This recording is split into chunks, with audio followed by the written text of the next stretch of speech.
Siliguri eastern bypass সংলগ্ন পৌরসভার 41 নম্বর ওয়ার্ডের উত্তর একটি আশাল এলাকার একটি গ্যারেজে অগ্নিকাণ্ডের ঘটনা ঘটে।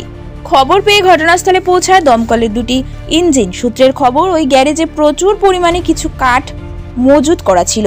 প্রথমেই পার্শ্ববর্তী একটি গ্যারেজের মালিক দেখতে পান অগ্নিকাণ্ডের ঘটনা।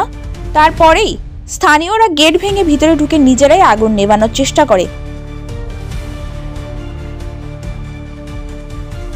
পরবর্তীতে খবর দেওয়া হয় দমকলকে এবং ভক্তিনগর থানার পুলিশকে। তবে কি কারণে এই অগ্নিকাণ্ডের ঘটনা ঘটেছে তার কারণ জানা যায়নি।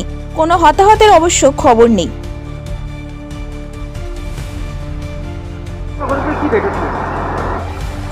ঘটনা হচ্ছে আগুন আগে একটু ছোট রূপে লাগে এখানে পাশের গোডাউনে, তো 5 মিনিটে দেখি কি আগুনটা অনেকটা বেড়ে যায়। তারপরে যে ল্যান্ড ওনার আছে তিনি ফোন করা হয়, ফোন করার পর উনি আসেন। আর তারপরে আমরা দমকল বিভাগকে ফোন করি, ফোন করার পর দমকল বিভাগ থেকে সহযোগটা পাই। আর পাশে তুলো গোডাউন রয়েছে, তুলা যেটা থেকে পিলো তৈরি হয়, তো ওর মালপত্র সব ওয়্যার হাউসের লেবার ফেবার সব মিলে ওর ম্যাটেরিয়ালগুলো সাইড করে দেয়, যে কারণে আগুনটা বাড়ে না, বেঁচে যায়।